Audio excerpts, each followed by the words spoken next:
وہ کہ جس کے ہجر میں بھی لذت ہے، کبھی آ ملا تو ساعت وصال کیا ہوگی۔ انا جب تک فنا کے ہاتھ پر بیعت نہیں کرتی، تب تک دل کی پیشانی نماز عشق سے محروم رہتی ہے۔ کیا جائے ہر بات پہ صبر و شکر، بہت حسین ہے خدا پہ یقین کا سفر۔ تیرا رابطہ میری ہر دوا، یہ دوا ملے تو میں ٹھیک ہوں۔ خوشگوار ترین زندگی اس شخص کی ہے جو اللہ تعالیٰ کی دی ہوئی زندگی پر اور اس کے تقسیم شدہ رزق پر راضی ہو۔ یوں کرو کہ اپنے رب کی خاطر صبر کرنا شروع کر دو، کیونکہ جو اپنے رب کے لیے صبر کرتا ہے، اللہ اس کے دل میں غم کی جگہ سکون بھر دیتا ہے۔ ہماری نیت کی پیمائش اس وقت ہوتی ہے جب ہم کسی ایسے شخص کے ساتھ بھلائی کریں جو ہم کو کچھ بھی نہیں دے سکتا۔ جس معاشرے میں اچھی اور معیاری تعلیم مہنگے داموں میں بیچی جائے، وہاں قوم کی فکر کرنے والوں کے بجائے ذریعہ معاش کی فکر کرنے والے ہی پیدا ہوتے ہیں۔ انسان بے داغ بھی ہو تو داغ لگانے والے مل ہی جاتے ہیں۔ تم نہیں جانتے کچھ روٹیاں انسان کو کھا جاتی ہیں۔ بخش دے آنکھ کے محور کو نیا ظرف تلاش، منزلیں مجھ کو نہ دے ڈھونڈنے والا کر دے۔ بالآخر تھک ہار کے تسلیم ہم نے کیا، اپنے رب سے عشق سچا ہے، باقی سب افسانے ہیں۔ ایک تیرے تعلق کی خاطر دل لا تعلق ہے سب سے۔ محبوب کچھ عطا کرے یا نہ کرے، عاشق کی طلب ایسی ہو کہ پہچانا جائے۔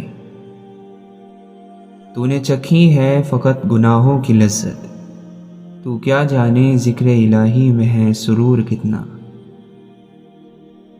عشق کے بازار میں خود کو لٹا کر دیکھ، یار خود موجود ہے پردہ اٹھا کر دیکھ۔ ایسا وجدان کہ ہر چیز میں تو ہی تو ہے، ایسا فقدان کے نزدیک رگے جا بھی نہیں۔ جو یار چاہے وہ حال اپنا بنا کے رکھنا، کمال یہ ہے۔ جو اپنی تلاش میں نکل جاتے ہیں، دنیا پھر انہیں تلاش کرتی ہے۔ ساری دنیا کی نگاہوں سے گرا ہے مجذوب، تب کہیں جا کے تیرے قرب میں جگہ پائی ہے۔ آذان عشق ہر روح کو سنائی نہیں دیتی، بات ہے عشق کی تو پھر بحث نہ کر عزیز من، پورے وجود سے اسے چھوڑ دے یا قبول کر۔ سازشیں غیبتیں پیٹھ پیچھے وار، لوگ بھول بیٹھے ہیں کہ ان کا رب عنقریب فیصلہ کرنے والا ہے۔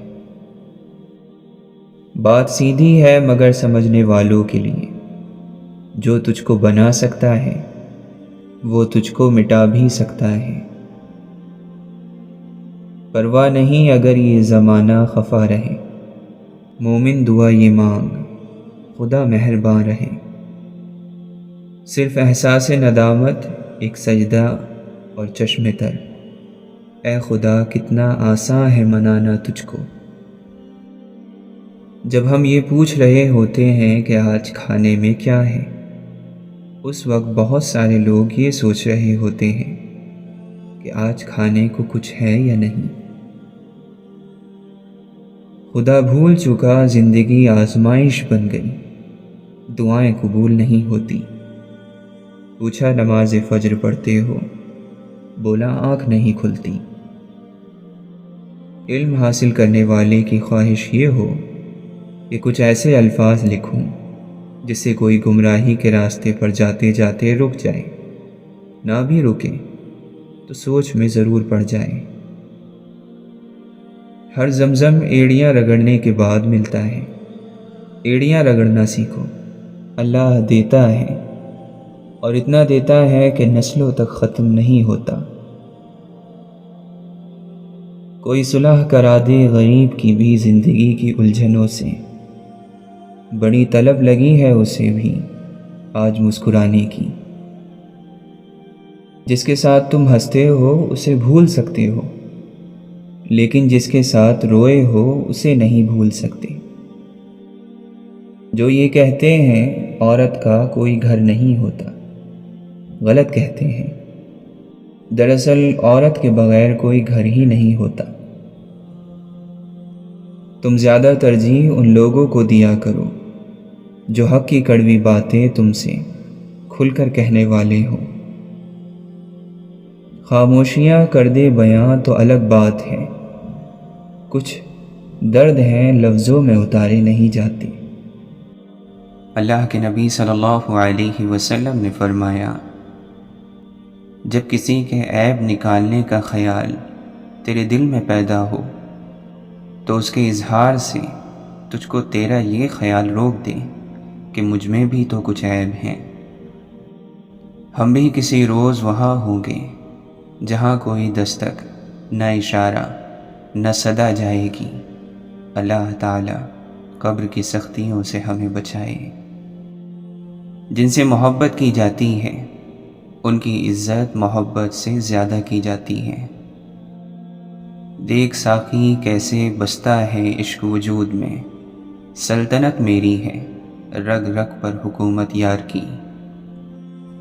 سجدوں سے تعلق بناؤ، دنیا داری میں فقط گناہوں کی لذت ہے۔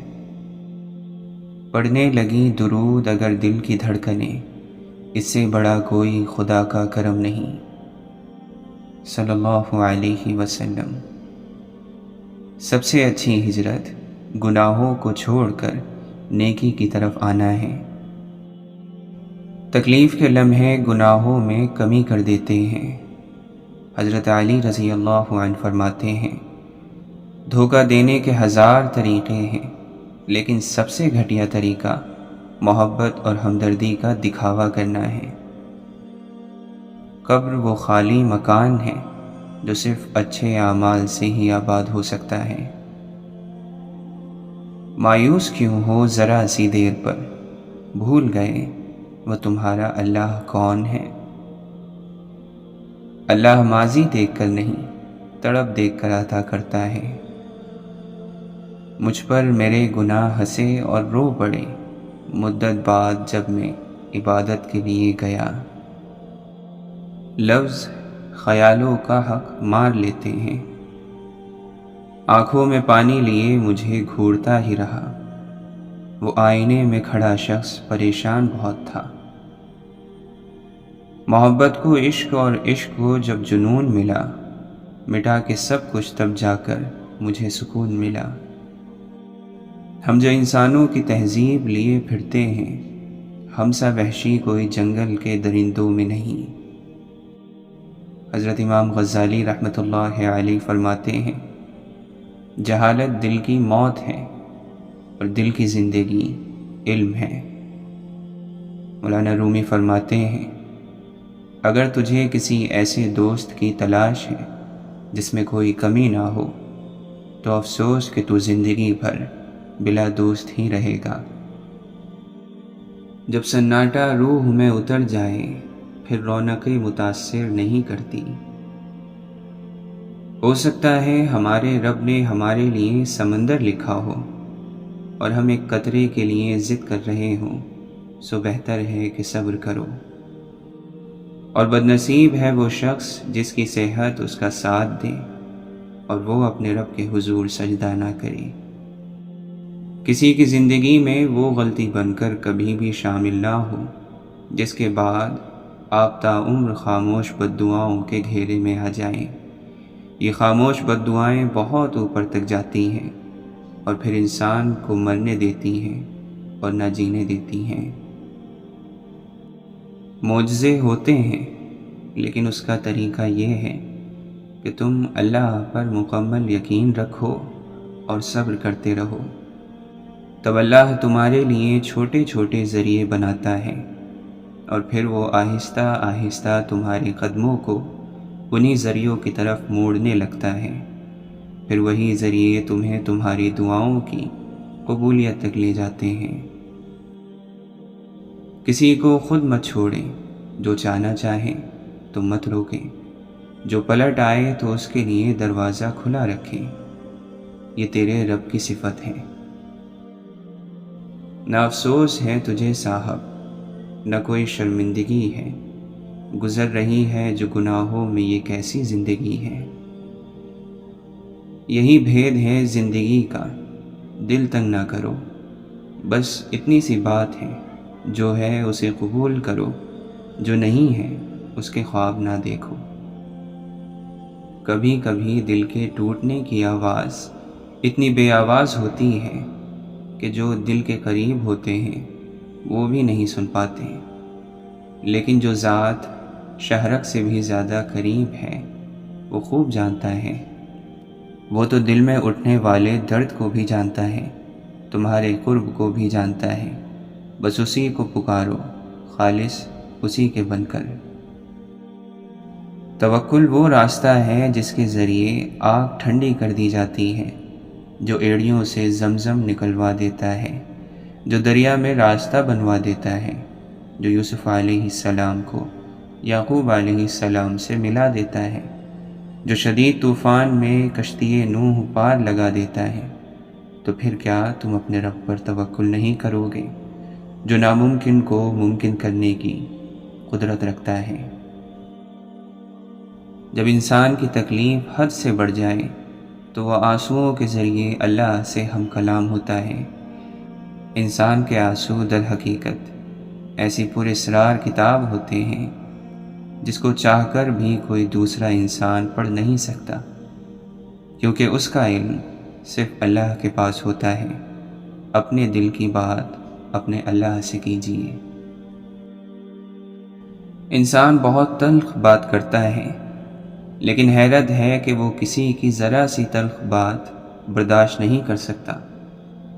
بہت طنز کرتا ہے، لیکن طنز کا ایک تیر بھی نہیں سہ پاتا۔ برداشت کیا کیجیے، کوئی بھی عقل کل نہیں۔ دلیل زندہ مت رکھیے، انسان کو مرنے سے بچا لیجیے۔ انسان ضروری ہے، دلیل ضروری نہیں۔ دماغ علم حاصل کرتا ہے تو بولنے لگ پڑتا ہے، علم دل میں اترتا ہے تو چپ لگ جاتی ہے۔ کوئی کتنی ہی ناانصافی کر لے، آخر میں انصاف تو اسی ذات نے کرنا ہے۔ اپنے دکھ بڑھ جائیں تو کسی اور کے دکھ سن کر اسے تسلی دیا کرو۔ اللہ تمہارے برداشت کی طاقت کو نہیں آزماتا، وہ تمہارے ایمان کا امتحان لیتا ہے، اور انہی کا لیتا ہے جن کو اپنا دوست بنانا چاہتا ہے۔ اللہ کو تمہاری برداشت کی حد معلوم ہے، اور اللہ کبھی تمہیں اس حد سے زیادہ غم نہیں دے گا۔ تمہیں لگتا ہے اب ہم تھک گئے ہیں، مگر تھکتا تمہارا ایمان نہیں، بس حوصلہ گھبرا جاتا ہے۔ جب اللہ فیصلہ کرتا ہے تو ناممکن ممکن بن جاتا ہے، اور دعائیں مقدر پر بھاری پڑ جاتی ہیں۔ حضرت علی رضی اللہ عنہ فرماتے ہیں، اگر دنیا فتح کرنا چاہتے ہو تو اپنی آواز میں نرم لہجہ پیدا کرو، اس کا اثر تلوار سے بھی زیادہ ہے۔ اللہ تعالیٰ ان دعاؤں کو کبھی رد نہیں کرتا جو بے انتہا صبر کے ساتھ بار بار مانگی گئی ہوں۔ کسی کو رب سے سب چاہیے، کسی کو رب سے بس رب چاہیے۔ میری ذات گناہ گار سہی، میرا رب بھی تو کریم ہے۔ مولانا رومی فرماتے ہیں، کبھی تنہائی محسوس نہ کریں، کیونکہ پوری کائنات آپ کے اندر موجود ہے۔ اگر بغیر ڈگری کے اس دنیا میں کوئی ڈاکٹر کامیاب ہے تو وہ ماں ہے۔ دل قلندر ہو تو انسان ستاروں سے بلند، افسری جاہ و حشم دولت و شہرت کیا ہے۔ زندگی حیا کا مرکز ہے، ایمان کی بے پردگی یہاں چلتی نہیں۔ بادشاہ وقت کے آگے، لوگ بادشاہ کے آگے، جھکا ہر جگہ وہ جو نہ جھکا کبھی خدا کے آگے۔ مخلوق خدا جب کسی مشکل میں پھنسی ہو، سجدے میں پڑے رہنا عبادت نہیں ہوتی۔ سمجھو پہلے ہی سے دنیا کو مسافر خانہ، جیو اس طرح کہ مرنا تمہیں دشوار نہ ہو۔ ایک دفعہ ایک شخص حضرت امام جعفر صادق رضی اللہ عنہ کے پاس آیا اور اس نے سوال کیا، میں دین کی تبلیغ کے لیے جا رہا ہوں، کوئی ایسا عمل بتا دیں جو دین کی تبلیغ میں بہت مددگار ثابت ہو۔ آپ نے فرمایا، کوشش کرنا کہ دین کی تبلیغ کے لیے تمہیں اپنی زبان استعمال نہ کرنی پڑے۔ مومن ترازو کے پلڑے کی طرح ہے، جتنا اس کا ایمان زیادہ ہوتا ہے اتنی اس کی مصیبت بڑھ جاتی ہے۔ حضرت ابو بکر صدیق رضی اللہ عنہ فرماتے ہیں، راحت چاہتے ہو تو شکوے سے باز آ جاؤ۔ گناہ کی صورت میں مومن کا دل خوف زدہ ہو جاتا ہے، توبہ کی صورت میں زبان سے اعتراف کرتا ہے۔ حضرت علی رضی اللہ عنہ فرماتے ہیں، غور سے سنو اور تم بہت کچھ سیکھ لو گے۔ حضرت امام احمد بن حنبل رحمۃ اللہ علیہ سے پوچھا گیا، ہمارا اور رحمان کے عرش کا کتنا فاصلہ ہوگا؟ فرمایا، ایک آواز دینے کا جو سچے دل سے نکلی ہو۔ جس کو میں کی ہوا لگی اسے پھر نہ دوا لگی نہ دعا لگی۔ حضرت مجدد الفسانی رحمۃ اللہ علیہ فرماتے ہیں، تم فقراء میں بیٹھا کرو، عاجزی سیکھو گے۔ ناپختہ عقیدے چھوٹے برتن کی طرح جلد گرم ہو جاتے ہیں۔ وہ جذبہ جس کا تعلق تیرے ذہن سے نہ ہو بے معنی ہے، اور جذبے سے خالی ذہن وہ بھی بے معنی ہے۔ سب سے پیار کرو، صرف چند لوگوں پر بھروسہ کرو، اور غلط کسی کے ساتھ بھی مت کرو۔ علم کی طلب میں شرم مناسب نہیں، جہالت شرم سے بدتر ہے۔ ان لوگوں کے قریب رہا کرو جن لوگوں کے قریب رہنے سے تمہیں اللہ کی محبت حاصل ہو۔ تو نظارے کی فکر نہ کر، کیونکہ جب نظر بدل جاتی ہے تو نظارہ خود بدل جاتا ہے۔ میرے مالک رب کل جہاں، میرے مہرباں میرے آشنا، مجھے عشق دے اپنی ذات کا، اس کن سے مجھے نواز دے۔ درود پڑھ، نماز پڑھ، عبادتوں کے راز پڑھ، صفیں تو سب بچھی ہیں، عشق والوں میں بیٹھ جا۔ من کی مسجد میں رہتا ہے ہر پل اس کا آنا جانا، اپنے اندر کوئی نہ جھانکے، باہر ڈھونڈے سارا زمانہ۔ مجھ کو خواہش ہی ڈھونڈنے کی نہ تھی، مجھ میں موجود رہا خدا میرا۔ تو کعبے تک گیا ہے اور میں کعبے کے مالک تک، رسائی دے کے باعث کہاں تیری کہاں میری۔ مالک تیری رضا رہے اور تو ہی تو رہے، باقی نہ میں رہوں اور نہ میری آرزو رہے۔ سب سے خوبصورت اور صاف زبان رویوں کی ہوتی ہے، کچھ کہنا سننا بھی نہیں پڑتا اور ساری بات بھی سمجھ لگ جاتی ہے۔ فاصلے کبھی رشتے الگ نہیں کرتے اور نزدیکیاں کبھی رشتے نہیں بناتی۔ اگر احساس سچے اور پرخلوص ہو تو رشتہ ہمیشہ زندہ رہتا ہے۔ بعض رشتوں کے نام نہیں ہوتے، مقام ضرور ہوتے ہیں۔ احساس کی قندیل سے روشن ہو جس کا دل، اسے کبھی جگنوں کی ضرورت نہیں پڑتی۔ رشتوں کی خوراک صرف اور صرف صاف دل ہے۔ زندگی تو بہت خوشگوار اور میٹھی ہے، بس اس میں اپنی زبان کا زہر شامل نہ کیا کرو۔ اشفاق احمد فرماتے ہیں، خواہشات کم ہو تو انسان کے اوپر کئی راز کھلنے لگتے ہیں۔